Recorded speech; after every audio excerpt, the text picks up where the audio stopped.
Donc bonjour à toutes et à tous en ce dernier jour de la 10e édition du Festival de géopolitique. Donc pour ce dernier jour, nous avons la chance d'avoir une conférence sur l'Afrique. Le 21e siècle ne sera pas américain. Et pour l'animer, donc nous recevons Christian Bouquet. Donc, bonjour. Donc vous êtes professeur de géographie politique à l'université Bordeaux-Montaigne. Donc la géographie politique que vous qualifiez vous-même donc de géopolitique augmentée, puisqu'elle comprend donc une vision, elle ajoute la dimension géographique classique à la géopolitique, ainsi que l'analyse des cartes, ce qui tombe bien puisque vous êtes également cartographe, puisque vous dirigez notamment le site donc, de cartographie de Sciences Po Bordeaux.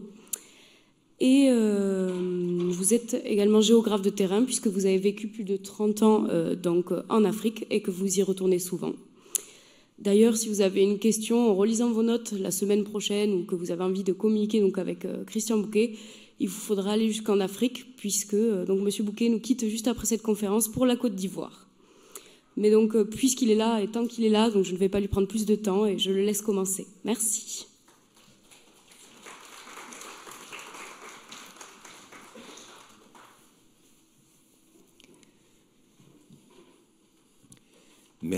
Merci à tous d'être venus en ce samedi matin. Donc, vous êtes levés tôt, avez bravé la pluie, et j'espère que vous ne serez pas déçus, j'espère que vous ne le regretterez pas.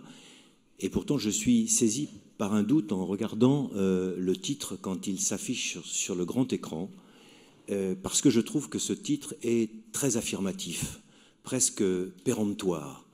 Et je me dis, comment se fait-il que je n'ai pas pris la précaution des organisateurs de ce festival qui, eux, avaient bel et bien mis un point d'interrogation après un 21e siècle américain. Et moi, je n'ai pas pris cette précaution. C'est peut-être une faute, à moins que mon argumentaire parvienne à vous convaincre qu'en effet, en Afrique, le 21e siècle ne sera pas américain. Alors, ce plaidoyer commence par le commencement. Le commencement, c'est le séisme, formidable séisme, qui éclate le 8 novembre 2016. Vous vous en souvenez tous, quand vous vous êtes levés le matin, je crois, vous avez découvert que, contre toute attente, c'était Donald Trump qui était élu président des États-Unis. Il avait obtenu, ça vous ne l'avez peut-être pas retenu, 62 984 825 voix et 308 grands électeurs. Il battait donc Hillary Clinton, qui avait obtenu 65 853 516 voix, mais seulement 232 électeurs, et qui acceptait le résultat. Accepter le résultat, bien que l'une des représentantes ait demandé un recomptage des voix pour au moins 3 États, en estimant que peut-être il y avait eu une erreur, non pas sur le nombre de voix, mais sur le nombre des représentants. Alors c'est déjà un mauvais signal, c'est déjà un mauvais message des États-Unis vers le continent africain. Parce que, comme vous le savez, les démocraties dans les pays africains sont relativement récentes, toutes ne sont pas matures. Certains chefs d'État ont tendance à discuter précisément les résultats des élections, à ne pas les reconnaître, et parfois même, on se trouve dans des situations de crise. J'avais présenté, il y a 2 ans, dans cette même salle, en 2016, à propos de la démocratie en Afrique, 2 exemples de crise. Un qui était au Zimbabwe en 2008, où le président sortant avait perdu les élections, c'était Robert Mugabe, mais à l'issue de plusieurs semaines de conflit avec son vainqueur, qui était Morgan Tsvangirai, eh bien, il s'était mis d'accord, il a été perdant, mais il restait président de la République, et celui qui était gagnant ne serait que Premier ministre. Au Kenya, même année, même crise, avec le perdant Mwai Kibaki, reste lui aussi président de la République, et son gagnant, Raila Odinga, qui vient d'être battu à nouveau aux dernières élections kenyanes, se serait contenté d'être Premier ministre. Donc pourquoi pas, puisque l'un des plus grands pays du monde, une démocratie mature, celle des États-Unis, peut élire un président qui n'est pas majoritaire en voix, pourquoi est-ce que le continent africain ne se permettrait pas quelques entorses à cette règle-là? Donc on a commencé par ce séisme politique et je propose d'articuler mon argumentaire de la manière suivante. D'abord, l'Afrique était-elle américaine, entre guillemets, avant l'arrivée de Donald Trump? Ou si vous préférez, est-ce que l'influence, le leadership des États-Unis sur l'Afrique était déjà prégnant, puissant, avant l'arrivée de Donald Trump? En seconde partie, je me poserai la question, que va-t-il se passer en Afrique avec l'avènement de ce nouveau président? Et en troisième partie, une autre question, et vous voyez que cette fois-ci, j'ai pris la précaution de mettre 3 points d'interrogation. En Afrique, le XXIe siècle ne serait-il pas plutôt chinois? C'est ce à quoi tout le monde pense, mais pas seulement, peut-être turc ou peut-être africain, tout simplement, ce qui serait quand même la logique, notamment avec la montée du leadership marocain sur un certain nombre de pays africains. Première partie donc, l'Afrique était-elle américaine avant l'avènement de Donald Trump? Eh bien, on va prendre différents secteurs. Dans le domaine économique, quelle était la puissance américaine sur le continent africain? Je prendrai 2 exemples d'accords commerciaux qui ont été passés avec des pays africains antérieurement à l'arrivée au pouvoir de Donald Trump. Le premier, c'est ce que l'on appelle l'AGOA, donc African Growth and Opportunity Act, qui est une loi qui a été votée en 2000, donc bien avant l'arrivée de Trump, sous Bill Clinton, qui a été prorogée par Barack Obama jusqu'en 2025, et cet acte-là établit des relations bilatérales, je souligne, des relations bilatérales avec certains pays africains, pas tous, ils sont triés, en particulier des pays africains qui soutiennent l'économie de marché, donc qui seront en bons termes avec les États-Unis. On s'aperçoit que cette AGOA ne concerne en fait que quelques pays, et quelques pays, à exception faite de l'Afrique du Sud, qui est une grande puissance économique africaine, la deuxième, qui sont essentiellement des pays pétroliers. Donc on se dit, d'une part, ce sont des relations bilatérales. Quand je dis bilatérales, ça veut dire que les Américains, déjà, ne jouaient pas tout à fait le jeu du multilatéralisme, dont parlait hier Bertrand Badi. Ils ne jouaient pas vraiment le jeu, par exemple, d'un appui massif au PNUD, d'un appui massif aux accords relevant de la Banque mondiale pour être multilatéraux sur l'aide à l'Afrique. Ils sont vraiment bilatéraux. Et d'ailleurs, les crédits qui accompagnent cet accord commercial, ces accords commerciaux, les échanges plus exactement qui illustrent ces accords commerciaux, se sont effondrés depuis la loi de Bill Clinton. Par exemple, ils étaient de 66 milliards de dollars en 2012, ils ne sont plus en 2015 que de 36 milliards de dollars, donc on a un AGOA qui est en train de décliner.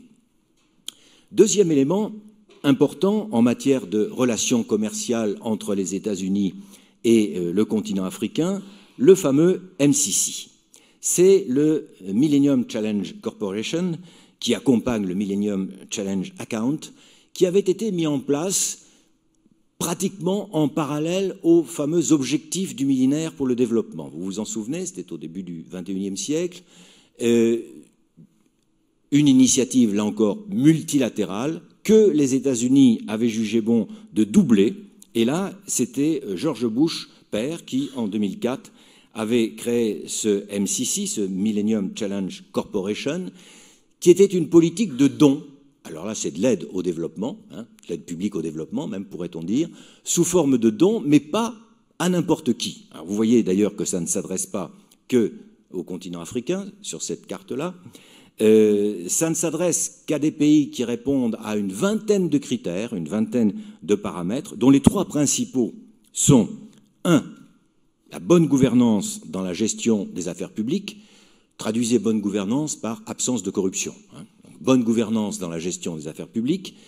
2. La création dans les pays concernés d'un environnement favorable à l'initiative privée. Là encore, c'est l'économie de marché qui est tout naturellement privilégiée. Il faut en particulier qu'il y ait un droit des affaires qui soit à la fois transparent et avec des procédures rapides, qu'on puisse monter très rapidement une entreprise dans les pays avec lesquels on signe un accord de MCC.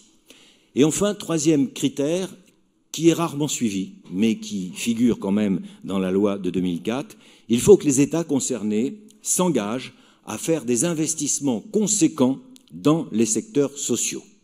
Je dis bien des investissements conséquents dans les secteurs sociaux. En général, cette troisième clause n'a pas été réellement respectée. Les deux premières ont été vérifiées. Et finalement, lorsque les pays remplissent les 20 critères de sélection, ils bénéficient de dons qui durent sur des programmes de 5 ans. Mais malheureusement, là encore, l'argent consacré à ces dons est en baisse régulière. George Bush avait demandé 3 milliards de dollars par an lorsqu'il a fait passer sa loi en 2004. Et comme vous le voyez, ces 3 milliards n'ont jamais été atteints. En 2017, on était à peine à 1 milliard. Et pour 2018, ne sont prévus que 800 millions. Que fera Donald Trump avec le MCC? On n'en sait rien. On observe que des négociations ici et là continuent à être conduites avec certains pays africains, j'insiste bien, de façon bilatérale et non pas multilatérale. Mais on ne sait pas si, du jour au lendemain, parce que c'est souvent comme ça que Donald Trump agit, du jour au lendemain, il peut y avoir une croix mise sur le MCC. Donc dans le secteur commercial, on constate qu'avant l'avènement de Donald Trump, les États-Unis n'étaient pas vraiment très invasifs, n'étaient pas très intervenants sur le continent africain. Au plan politique, la diplomatie s'était réactivée, la diplomatie entre les États-Unis et l'Afrique s'était réactivée en août 2014 lorsque Barack Obama avait organisé le premier sommet États-Unis-Afrique. À ma connaissance, il n'y a pas eu d'autres depuis, mais peut-être quelqu'un est mieux informé que moi, mais je crois qu'il n'y en a pas eu d'autres depuis. Ça a été un très grand événement qu'on a suivi très attentivement. On s'est aperçu à cette occasion que pratiquement tous les chefs d'État africains s'étaient rendus aux États-Unis, qu'ils avaient tenu à être photographiés avec Barack Obama et avec son épouse. On avait entendu aussi le discours de Barack Obama qui avait un peu rafraîchi, douché les espoirs de certains chefs d'État, puisque Barack Obama avait insisté sur quelque chose qui lui tenait à cœur, c'est-à-dire l'alternance démocratique.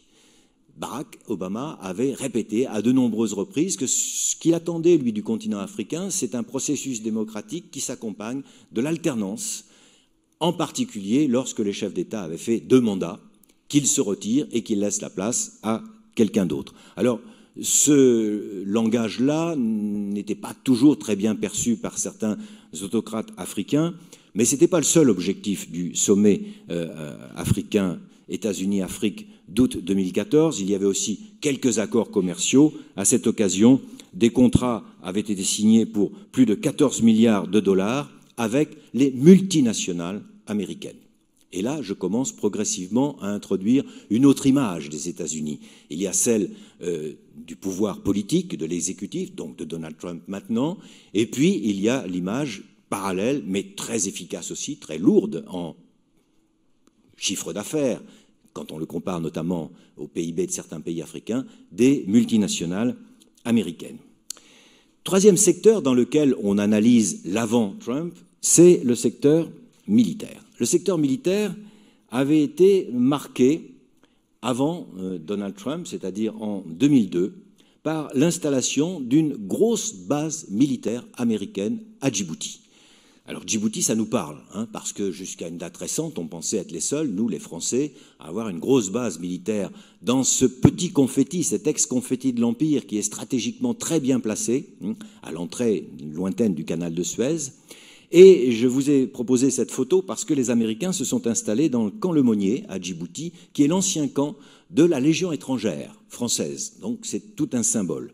Et puis ils se sont un petit peu déplacés, enfin ils sont restés dans le camp Lemonnier, mais ils ont aménagé pas très loin un autre aérodrome pour leurs drones, parce qu'en fait ils étaient à Djibouti officiellement pour lutter contre la piraterie maritime, qui était très importante au large de la Somalie, mais en réalité pour être dans le dos du Yémen. Et ils allaient bombarder sur des cibles bien définies au préalable les djihadistes qui sévissaient à l'époque au Yémen. Alors, la couverture américaine de l'Afrique, elle est beaucoup plus importante qu'on croit. D'abord, je fais un petit clin d'œil là en vous montrant ce plan de Djibouti sur le fait que la base militaire américaine est installé donc dans l'ancien camp Lemonnier, et qu'à 20 km à vol d'oiseau, comme vous le voyez à gauche, l'autre tache rouge, il y a la base militaire chinoise. C'est la première base militaire chinoise à l'extérieur de la Chine. Elle comptera dans 2 ou 3 ans 10 000 hommes. Elle sera donc beaucoup plus importante que la base militaire américaine, qui ne compte que 3 200 hommes, et plus importante que la base militaire française, qui est en déclin, qui compte à peine 2 500 hommes. Donc nous avons, sur ce petit endroit du continent africain, l'illustration de ce qui est pour le moment feutré, mais qui pourrait être une opposition militaire à, c'est le cas de le dire, à vol d'oiseau. Ils sont très près les uns des autres. Au départ de Djibouti, les Américains couvrent tous ces théâtres d'opération.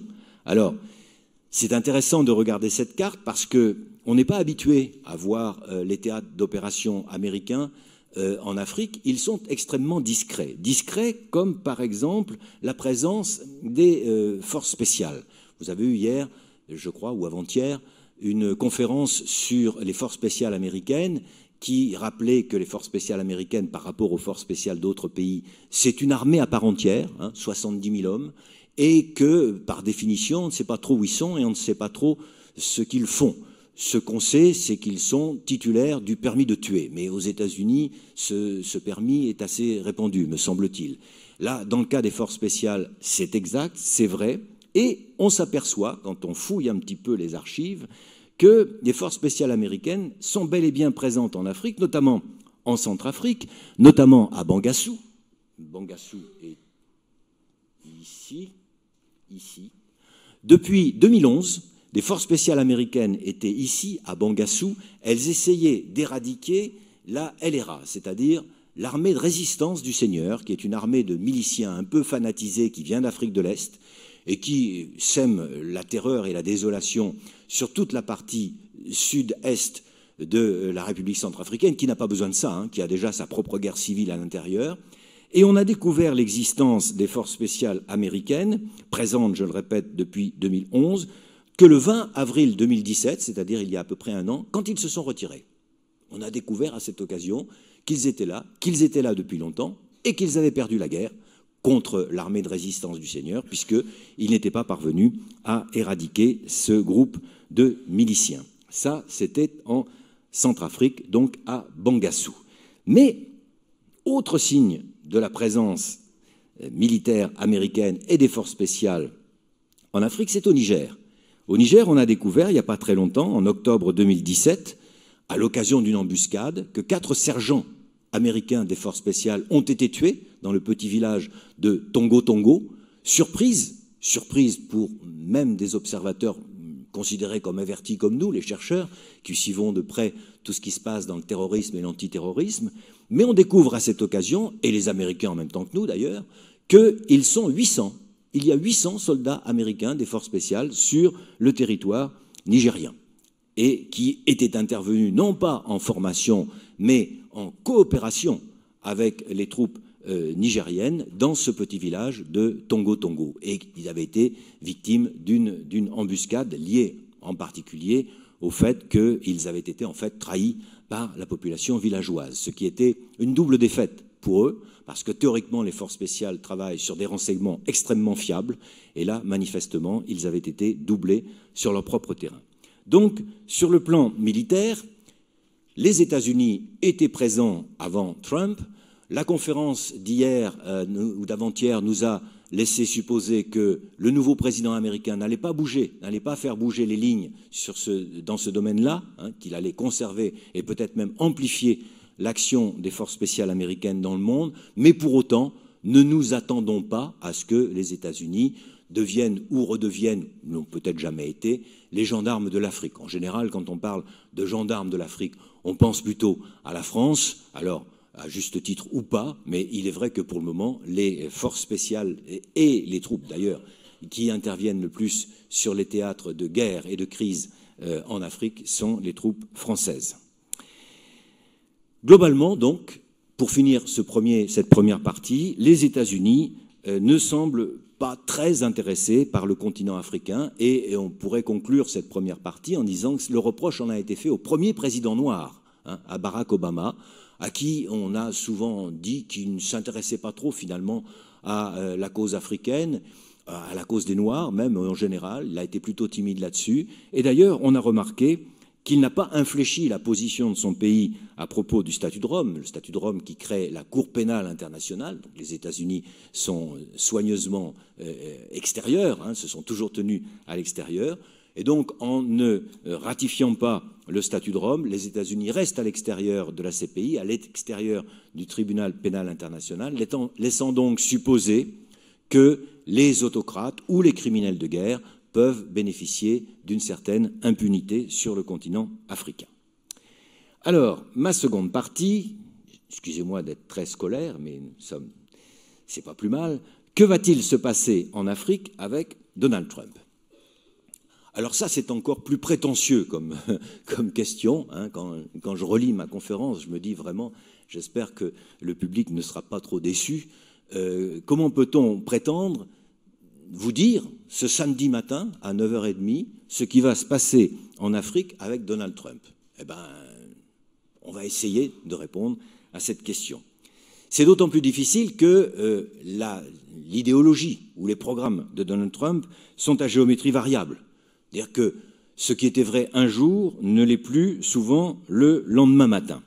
On va se pencher plutôt sur 2 ou 3 éléments qui nous permettront peut-être d'avoir un avis et d'apporter des éléments de réponse à cette question, mais certainement pas une question complète, une réponse complète et surtout satisfaisante. D'abord, la première, c'est qui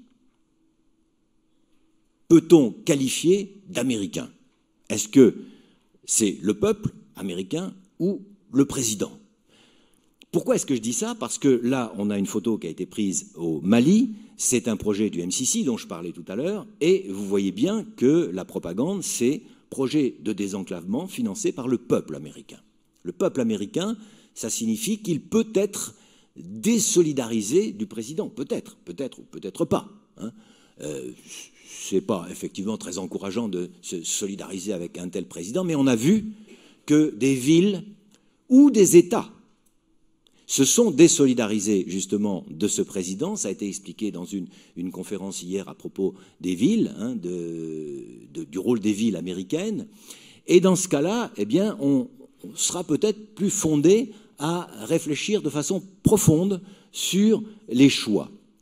La première mesure prise par le nouveau président, ça a été de se retirer de l'accord de Paris. Vous vous en souvenez, c'était le 1er juin 2017, alors que les États-Unis avaient ratifié l'accord de Paris, ratifié, pas seulement signé, ratifié le 3 septembre 2016, en même temps que la Chine, le même jour que la Chine, et que c'est grâce à leur ratification que cet accord de Paris avait pu entrer en application le 4 novembre 2016, c'est-à-dire à peine plus d'1 an après qu'il ait été signé à Paris, ce qui était beaucoup plus rapide que le protocole de Kyoto qui avait mis 7 ans avant d'être mis en application.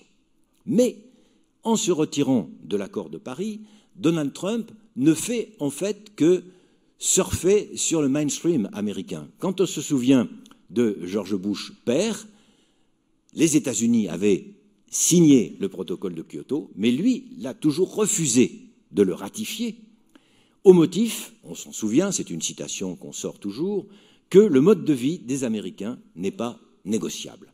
Et l'argumentaire de Donald Trump est à peu près le même, hein, lorsqu'il s'exprime sur les défenseurs, enfin ceux qui soutiennent qu'il y a un changement climatique, un réchauffement climatique et qu'ils seront bientôt congelés, ça leur apprendra à se tromper, ou lorsqu'il prétend que le concept de changement climatique ou de réchauffement climatique a été créé par et pour les Chinois pour affaiblir l'industrie américaine, il ne fait que répéter ce que disait George Bush et que disait une partie des responsables des grandes multinationales américaines, parce que c'est simple. Si vous voulez obliger les entreprises à ne plus polluer, vous les obligez à investir justement pour entrer dans les normes de protection de l'environnement, et dans ce cas-là, elles sont moins rentables par rapport à ceux qui ne se sont pas engagés, qui ne s'étaient pas engagés. C'était le cas des Chinois du temps du protocole de Kyoto, qui, eux, deviennent compétitifs sur la scène internationale. Donc, Donald Trump n'est pas surprenant, ne surprend pas. Bon, il surprend parce qu'on avait pensé qu'avec Obama, qui avait ratifié que les États-Unis allaient être obligés de suivre, et en réalité, il est en train de, comme je le disais à l'instant, d'épouser des arguments qui sont quand même largement répandus aux États-Unis. Alors vous allez me dire, mais quel est le rapport entre son retrait de l'accord de Paris et le fait que nous parlons aujourd'hui d'Afrique? Eh bien, d'abord, quand il se retire, ça veut dire qu'il ne donnera pas un sou pour appuyer l'accord de Paris. Et notamment qu'il ne financera pas le fameux fonds vert pour le climat, lequel fonds vert pour le climat qui représentera 100 milliards de dollars en 2020, était abondé à hauteur de 3 milliards par les États-Unis, qui avaient déjà donné 1 milliard. Parce que les États du monde avaient commencé à verser de l'argent à ce fonds vert pour le climat. Alors qu'est-ce que le fonds vert pour le climat? C'est-à-dire ces 100 milliards de dollars par an qui seront fournis par les pays riches à partir de 2020.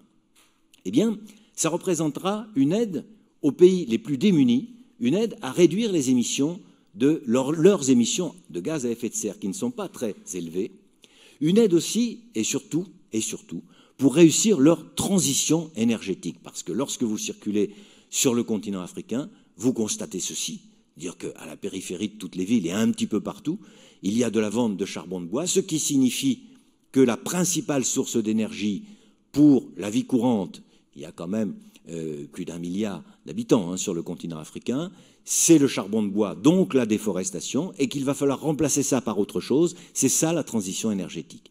Il va donc falloir les aider à réussir leur transition énergétique et aussi les aider à s'adapter aux impacts du changement climatique lorsqu'ils sont par exemple frappés par des sécheresses terribles qui sont liées au mécanisme de changement climatique, ou des phénomènes météorologiques violents. Alors en Afrique, il n'y a pas tellement de cyclones, mais il y a des tempêtes tropicales. Il y aura une remontée des océans. Donc on a besoin, l'Afrique aura besoin de ce fonds vert, et donc aura besoin de tous ces contributeurs, dont le principal est le contributeur américain, pour faire face à ces défis. Quelques petits rappels quand même. Les émissions de CO2 dans le monde, par habitant, c'est la carte en bas. Regardez que l'Afrique ne contribue pas pour beaucoup. Elle n'est pas responsable du changement climatique. Mais, en contrepartie, elle est victime des conséquences des changements climatiques. Donc, là, on a un premier impact, une première conséquence de l'arrivée de Donald Trump sur les relations entre les États-Unis et l'Afrique et sur l'avenir du continent africain. Je voudrais ensuite me positionner sur le plan sociétal. L'arrivée de Donald Trump, c'est presque tout de suite le blocage des subventions aux ONG qui favorisent l'avortement. Vous vous souvenez, il avait déclaré « il faut punir », il avait dit. Il s'était rétracté après, mais comme il fait toujours, un tweet le matin, il faut punir les femmes qui avortent. Le lendemain, il avait un petit peu atténué son propos, mais c'est quelque chose qui a une importance absolument considérable sur le continent africain. Parce que là-bas, les avortements non sécurisés concernent, on estime, chaque année 21 millions de femmes, dont beaucoup meurent, et ça représente 13% de la mortalité maternelle. Alors, regardez là la mortalité maternelle sur le continent africain, en partie liée justement aux avortements non sécurisés.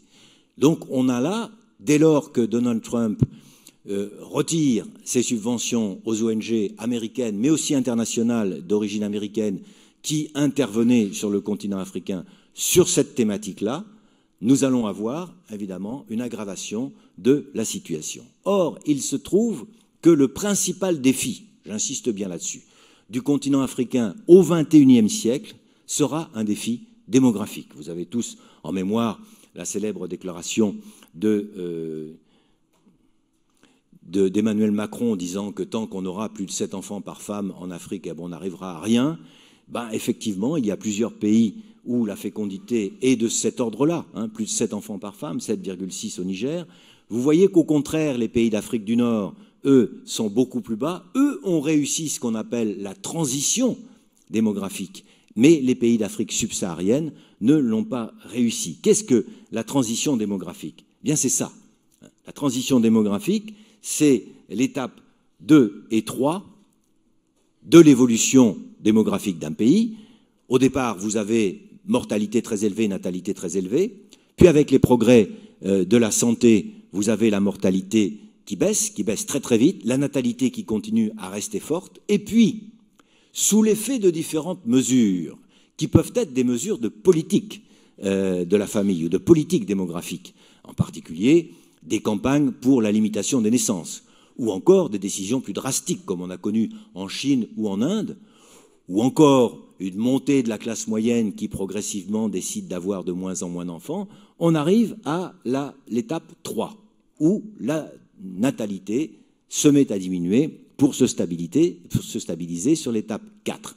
Eh bien, sur le continent africain, en Afrique subsaharienne, vous avez vu que j'ai séparé l'Afrique du Nord, cette étape 3, on n'y est pas encore. On est toujours sur l'étape 2. On a donc vraiment besoin de campagnes de propagande, pas d'autre mot, pour la limitation des naissances, qui sont des campagnes difficiles à conduire dans des milieux souvent analphabètes, dans des milieux souvent tenus par les religions, quelles qu'elles soient, hein, que la religion chrétienne ou les religions musulmanes sont hostiles à la limitation des naissances. On a donc besoin vraiment de l'appui des ONG internationales dans ce domaine, et il est clair que Donald Trump ne les aidera plus. Autre élément sur lequel il y aura des conséquences de la politique, de la nouvelle politique américaine sur le continent africain, c'est les murs. Hein. Vous savez que Donald Trump, hein, America First, se barricade. Il a testé, il est allé voir récemment d'ailleurs, les échantillons de murs qu'il allait construire avec le Mexique, hein, pour le séparer du Mexique, comme vous voyez sur cette image humoristique.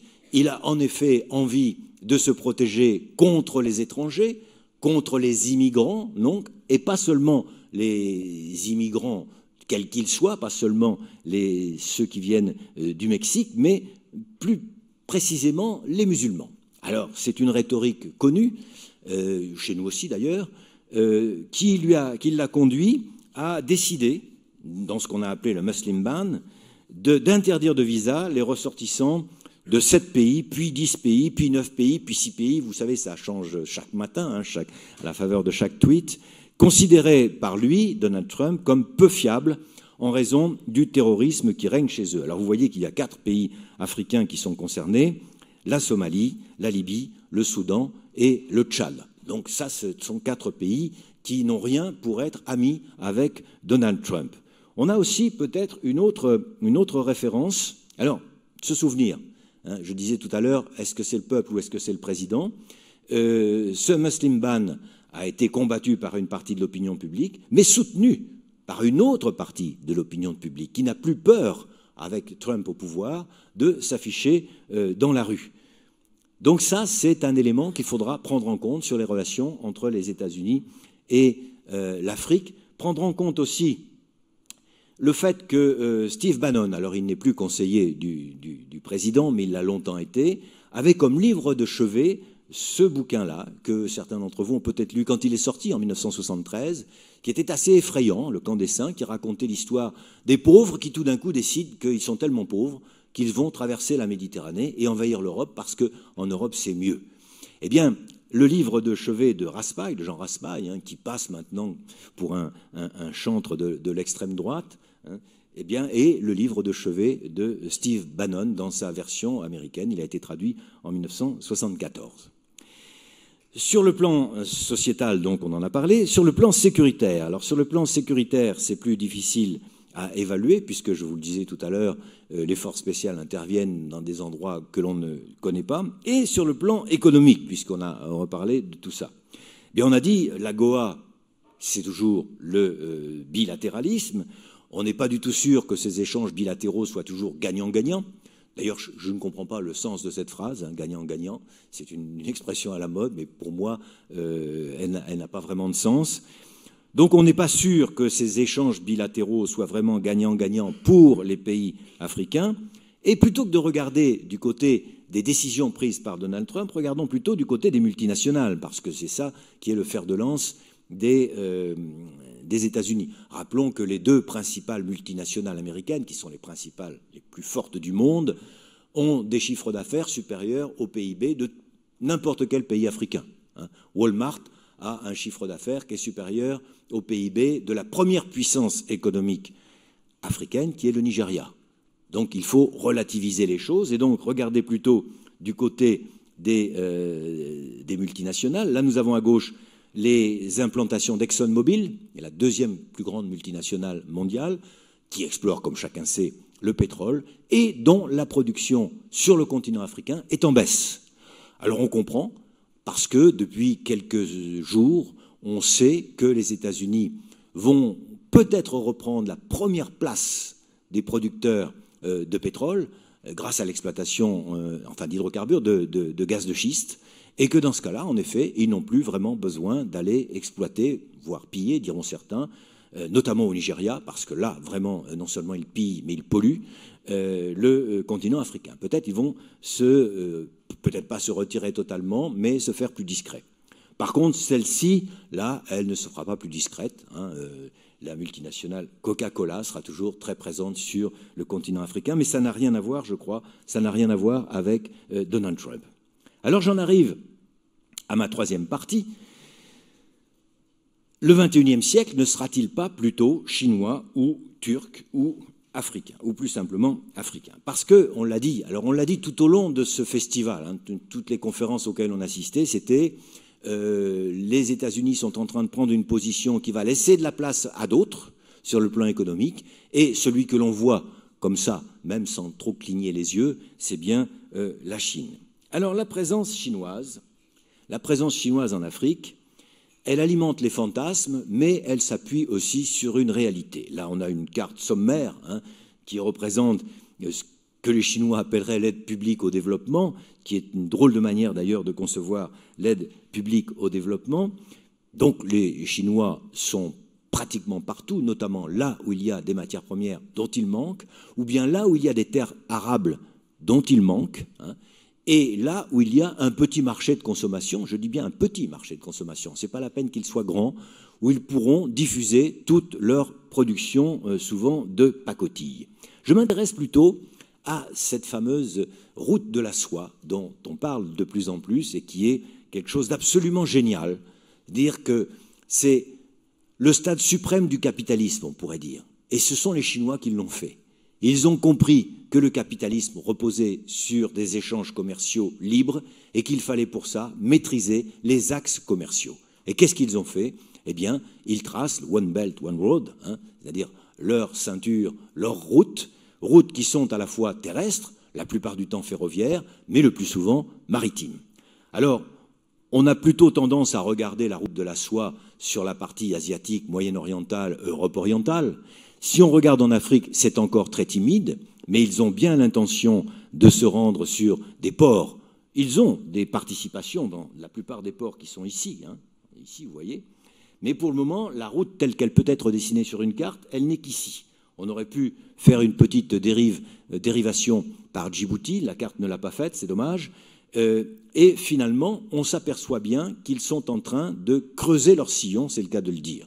Je voyais très récemment à Djibouti le fameux chemin de fer qui va de Djibouti à Addis Abeba, à peu près 1000 km, qui avait été construit par les Français en leur temps, racheté non pas par Bolloré, à la surprise générale, parce que Bolloré achète la plupart des chemins de fer en Afrique, mais par les Chinois, qui l'ont réhabilité avec leurs propres ouvriers, qui ont mis sur leurs rails, fabriqués par eux, des wagons et des locomotives chinois, j'aurais dire chinoises, en écriture inclusive, et des contrôleurs et des contrôleuses chinois et des conducteurs et des conductrices chinois, ce qui est une image absolument fascinante de néocolonialisme que personne ne dénonce et qui est un néocolonialisme chinois. Ça, c'est du visuel. Alors ça, c'est au plan presque macroéconomique. J'étais il y a quelques semaines à Madagascar, et à Madagascar, j'avais l'habitude de traverser des forêts de reboisement de pins. Dans plusieurs routes, il y en a, des dizaines et des dizaines d'hectares. Et pour la première fois, j'ai vu que ces pins avaient été scarifiés. Alors je me suis intéressé, vous savez, le géographe, c'est un badaud professionnel, il veut absolument tout comprendre. J'ai vu que c'était scarifié de façon artisanale. Moi qui vis dans les Landes et qui ai connu les gémeurs landais, on travaillait plus proprement, on avait surtout des petits pots qui étaient un petit peu plus confortables. Mais bien, ce sont des Chinois. Ce sont des Chinois qui ont passé des accords avec tous les replanteurs de pin qui exploitent la résine pour eux-mêmes, pour la culture de champignons qui poussent sur la résine de pin, qui sont, paraît-il, délicieux, en tout cas qu'eux consomment beaucoup. Et ils sont donc présents non seulement sur les cartes macroéconomiques, mais également sur les cartes microéconomiques. Tellement présents d'ailleurs qu'il y a quelques jours, Rex Tillerson, je sais, vous allez me dire, il n'est plus rien, mais il y a quelques jours, il était encore quelque chose. Il était allé faire un tour en Afrique, justement, pour essayer de faire oublier le fameux pays de merde que vous avez que je n'ai pas commenté, qui avait été décrété par Donald Trump, essayer de faire pardonner tout ça, de l'effacer. Et là, quand il avait rencontré à Addis Abeba les représentants de l'Union africaine, il s'était lancé dans une leçon anti-chinoise, en disant « Attention, les Chinois vous roulent ». Sous-entendu, vous roulez encore plus que nous, vous avons roulé. Et surtout, il s'accommode bien mieux de la corruption ambiante dans un grand nombre de pays. Alors c'est vrai que la Chine est extrêmement présente. C'est difficile à mesurer, mais elle est très présente. Alors, en même temps, il y a, venant de Chine, quelques messages qui ne sont pas très bons. Par exemple, le président vient de se faire en fait désigner à vie, puisqu'on a supprimé la limitation des mandats. Et comme je le disais tout à l'heure, à propos du message de Barack Obama, supprimer la limitation des mandats, ça plaît beaucoup aux sociétés civiles africaines, ça plaît beaucoup moins aux autocrates africains qui, eux, s'arrangent avec leur constitution pour desserrer l'étau de la limitation des mandats. Alors, si l'Afrique n'est pas américaine, sera-t-elle chinoise? Pas sûr. Elle pourrait être également turque. La Turquie est très présente. Elle est très présente sur le continent africain. On ne le voit pas très bien, mais quand même, quand on regarde de près, on voit que Turkish Airlines a créé un réseau extraordinaire sur le continent, et ça fait peur d'ailleurs en matière de terrorisme et d'antiterrorisme, parce que c'est souvent par là, par ces réseaux-là, que passent les informations et les moyens djihadistes. On sait que la contrepartie, c'est la lutte contre les fameuses écoles Gülen. Là, on est au Sénégal, en bas à droite, où des écoles Gülen. Gülen, c'est le milliardaire qui est l'opposant de Erdogan, et que Erdogan voue aux gémonies, bien sûr, et essaye de faire fermer les écoles qu'il a créées partout dans le monde. Il y obtient satisfaction en Afrique. Donc, il y a vraiment une présence turque beaucoup plus importante qu'on croit dans certains pays africains. Malheureusement, là encore, l'exemple en termes de démocratie du président Erdogan n'est pas un excellent exemple. Et puis pour finir, le Maroc, l'avenir de l'Afrique serait peut-être africain, passerait peut-être par le Maroc. On sait que le Maroc a réintégré l'Union africaine il y a quelques mois. Il avait quitté l'Union africaine en 1984 à cause de la position de l'Union africaine sur le Sahara occidental. Alors regardez, ces deux cartes sont en creux, l'une est en creux de l'autre. À gauche, en bleu, les pays où le Maroc intervient, et à droite, en beige, les pays qui ont reconnu la RASD, c'est-à-dire la République arabe sahraoui démocratique, qui sont donc les ennemis du Maroc. Et vous voyez que là, leur diplomatie, sur la carte en tout cas, elle est parfaitement calée sur la position. Les relations commerciales sont en plein essor. Vous voyez que, notamment sur l'Afrique de l'Ouest, les échanges avec le Maroc sont en gros efforts. Et puis surtout, et je terminerai pratiquement là-dessus, eh bien, les Marocains sont en train de mettre en place un projet qui taille des croupières à l'Algérie, qui est son ennemi héréditaire. C'est de créer un gazoduc qui irait du Nigeria au Maroc, et vous voyez le titre, un projet du XXIe siècle, qui, en cours de route, aurait des retombées en termes d'électrification des zones rurales, de création d'emplois, d'industrie, d'agrobusiness, etc., etc. Et ça, c'est intéressant parce que l'Algérie a longtemps eu le même projet, mais qui serait allé tout droit, qui aurait traversé le Sahara. Et là, au contraire, le Maroc a un projet qui contourne. En conclusion, je reprendrai un sondage Gallup qui a été publié, dont les résultats ont été publiés il y a quelques semaines. La question était « Approuvez-vous la façon dont les États-Unis exercent leur leadership ?» 38 pays africains ont été sondés. Alors qu'on répondait oui dans ces pays-là en 2009 à 85%, on ne répond plus oui qu'à 51%. Certains pays sont très bas, Maroc 18, Algérie 27, Tunisie 23. Ils perdent 19 points au Sénégal, 17 points en Tanzanie. Ils ne sont en hausse qu'à Maurice et au Libéria. Voilà, terminé mon argumentaire. Est-ce que j'ai eu raison de ne pas mettre de point d'interrogation? Je pense que le débat va nous aider à répondre à cette question. Merci pour votre attention.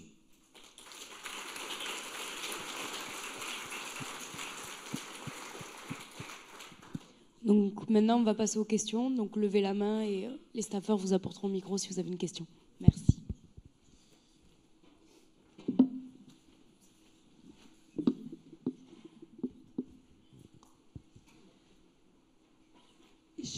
J'avais une question concernant votre première partie. Vous n'avez pas du tout évoqué la présence des églises américaines en Afrique. Qu'en est-il? Que pouvez-vous nous en dire? Et moi, ça a été aussi une précision, parce que vous avez parlé donc de la Turquie et du Maroc. Il y a un acteur important en Afrique de l'Est, en particulier, c'est l'Inde. Est-ce que vous pouvez aussi nous parler de l'Inde-Afrique? Parce qu'on parle beaucoup des Chinois, mais il y a aussi des Indiens, il me semble, qui sont de plus en plus présents. Alors vous avez raison, j'ai oublié de parler des églises, et en particulier des églises évangéliques. C'est une faute de ma part, parce que j'avais de quoi dire. En particulier, par un fait que j'ai pu constater, hein, comme disait Tiffaine tout à l'heure, je suis quand même beaucoup sur le terrain, et j'ai été souvent sur des terrains de conflit, et des terrains où il y avait des camps de réfugiés.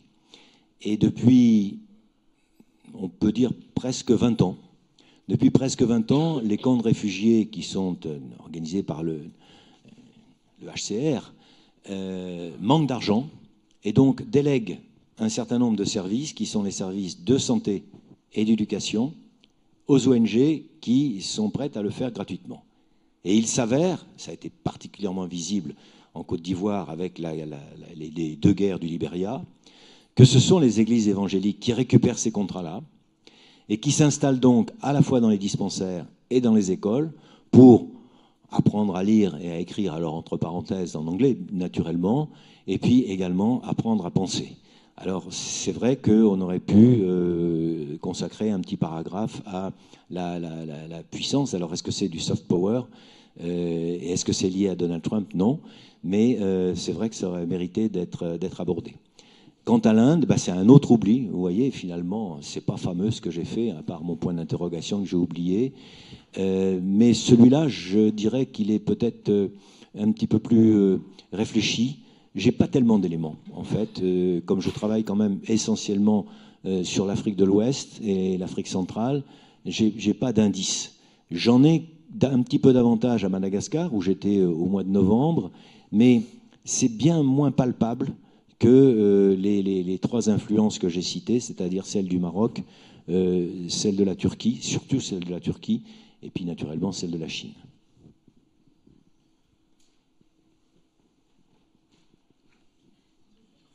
Oui, bonjour. Dans le même ordre d'idée, vous n'avez pas parlé non plus de l'Afrique du Sud. Est-ce que dans les pays à fort potentiel en Afrique, est-ce qu'il en fait partie selon vous? Est-ce qu'en termes d'influence, dans les années à venir, il peut avoir une importance? L'Afrique du Sud est en plein déclin. Hein. Comme vous le savez, elle n'est plus la première puissance économique africaine, c'est le Nigeria maintenant. Elle rencontre de grosses difficultés politiques. On l'a vu avec Jacob Zuma qui a dû quitter le pouvoir.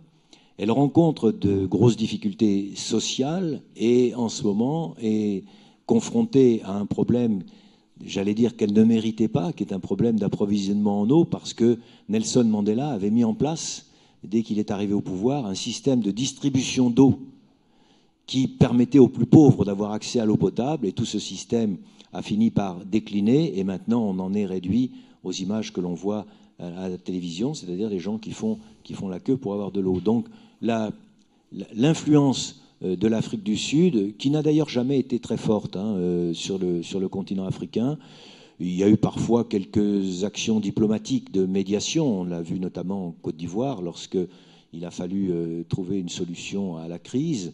Et me semble-t-il, alors je peux me tromper, mais me semble-t-il en déclin. Et c'est lié au fait que sa puissance économique elle-même est en train de décliner. Oui, bonjour. Je me suis déplacé en Centrafrique il y a 10 mois. Je suis allé à Bangui, et puis un peu aussi ailleurs, en mission. Et à côté de l'Alliance française, je vois un bâtiment avec un drapeau américain. J'y suis entré, et dans ce bâtiment, il y avait une ONG évangélique et une association qui dépendait des républicains américains. Et ils étaient là et ils formaient, donc il y avait une conférence. Donc je suis rentré, j'ai écouté, et ils étaient en formation avec des jeunes centrafricains sur leur système politique américain, à la fois leur fonctionnement, etc. Et un pays qui est encore en guerre, où il n'y a que Bangui qui est sécurisé. Et on voit arriver, je dirais, c'est pour ça que je suis un peu interrogatif, on voit arriver des structures qui viennent former les jeunes futurs cadres, entre guillemets, de ce pays. On sait très bien que ce pays est en guerre depuis 10 ans, pratiquement. Il n'y a plus d'éducation, il n'y a plus de collège, plus de lycée. Le lycée français vient à peine de rouvrir. Et on voit que c'est des jeunes de 20 et quelques années qui étaient là, en formation. Et c'était vraiment très ciblé. Ils étaient arrivés depuis 2 mois. Je m'en suis ouvert à l'ambassadeur.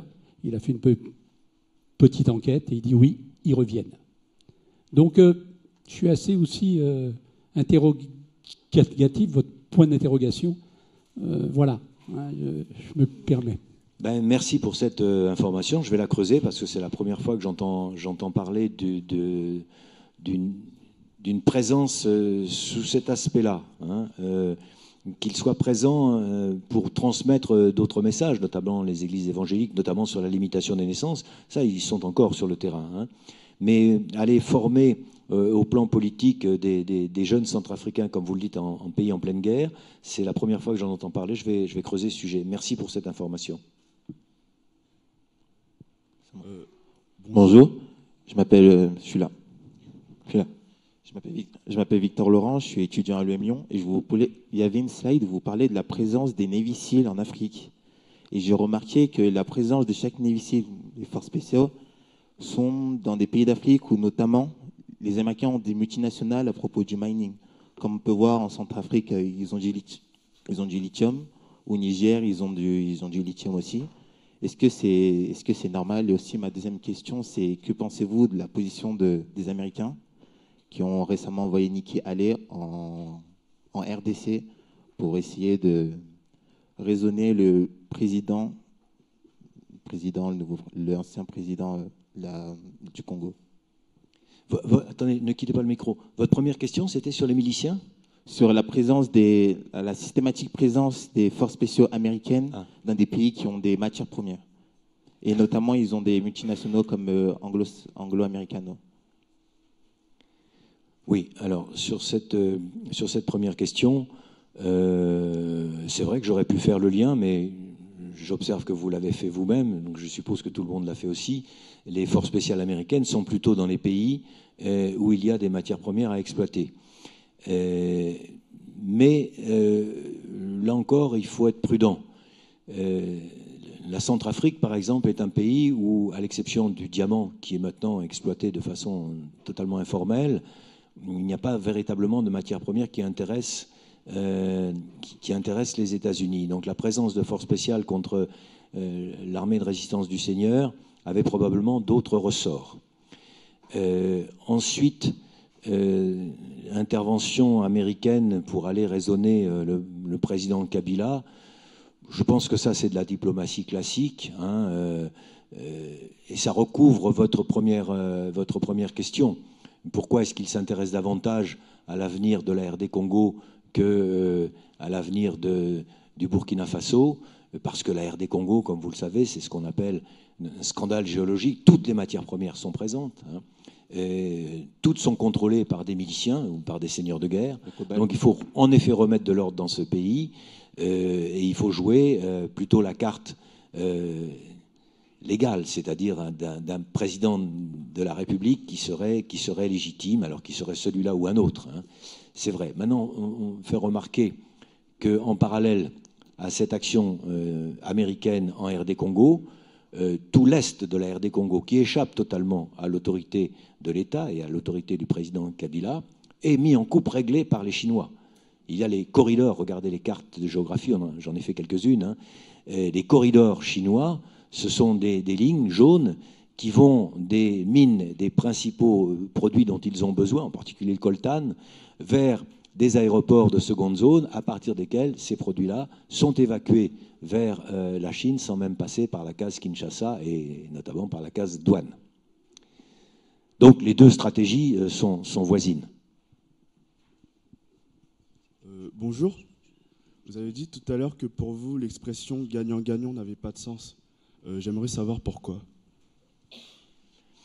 La plupart du temps, on a donné comme exemple de partenariat gagnant-gagnant les fameux partenariats public-privé. Hein, c'est très à la mode en Afrique. Le partenariat public-privé, ça consiste à confier à une entreprise privée, par exemple, la construction d'une autoroute parce qu'on n'a pas les moyens de le faire, et en contrepartie, elle pourra récupérer sa mise en établissant des péages sur cette autoroute. À terme, on s'aperçoit, et on commence à s'en apercevoir en France, que c'est gagnant-gagnant pour le privé. Hein, gagnant pour le privé, gagnant pour le privé. Jamais pour le public. Donc il faut faire extrêmement attention à l'expression, et d'ailleurs plus généralement à toutes les expressions qui sont à la mode, et réfléchir à ce qu'il y a derrière. Lorsque les Américains disaient que leur partenariat AGOA ou MCC était gagnant-gagnant, il fallait quand même être prudent. Donc maintenant, ça va être la dernière question, s'il vous plaît. Bonjour. En fait, je suis là. Je suis étudiant en droit. Et ma question était la suivante. En fait, si vous venez de nous montrer qu'en fait, par rapport aux statistiques, on voit un net déclin de la présence américaine, ou du moins dans le conscient africain, des Africains même, qu'il y a un net déclin par rapport aux États-Unis. Et si on regarde, en fait, je voulais avoir votre ressenti par rapport à l'état d'esprit des Africains, non seulement par rapport aux... Si on avait fait le même sondage, je pense, par rapport aux Français, ils seraient en baisse. Par rapport aux Chinois, on commence à critiquer. Par rapport aux Indiens aussi, on s'en méfie. Donc, les Africains actuellement, ne sont-ils pas dans une dynamique de développement, etc., qui est tournée vers tout le monde, mais qui est centrée sur eux-mêmes? Parce qu'on a vu, l'histoire a pu nous montrer que voilà, comme vous le dites, les partenariats sont jamais gagnant-gagnant. Quand un pays ou quand une force étrangère s'installe dans votre pays, c'est qu'il y a forcément des intérêts stratégiques, géopolitiques ou économiques derrière. L'Afrique actuelle n'est-elle pas extravertie, mais seulement dans certaines perspectives, mais elle n'est pas surtout recentrée sur elle-même pour pouvoir assumer le futur de demain qu'on prévoit, qui est essentiellement tourné vers l'Afrique, avec une jeunesse qui est plus en plus consciente, une démocratie qui s'installe dans plusieurs pays, et les Africains qui sont conscients qu'en fait, les étrangers sont là pour des ressources, etc., mais qui ne sont pas là véritablement pour les besoins du continent africain. Merci. Oui, alors, ça c'était sur la jeunesse consciente, c'était l'objet de la conférence que j'avais faite l'année dernière, hein, sur les mouvements citoyens. La réponse à votre question, globalement, supposerait une nouvelle conférence et on repartirait pour 45 minutes. Donc je vais juste répondre sur le sondage Gallup. Pourquoi est-ce qu'on a posé la question qu'à propos des États-Unis? Parce que c'est une question qui est posée depuis 15 ans. Donc on a des chiffres qui sont comparables. C'est vrai qu'on pourrait lancer la même batterie de questions pour la France, pour la Chine, mais pour le moment, ce n'est pas le cas. Et comme je ne parlais que des États-Unis, je n'ai cité que ce sondage Gallup. Bon, merci à tous d'être venus et puis très bonne journée à vous.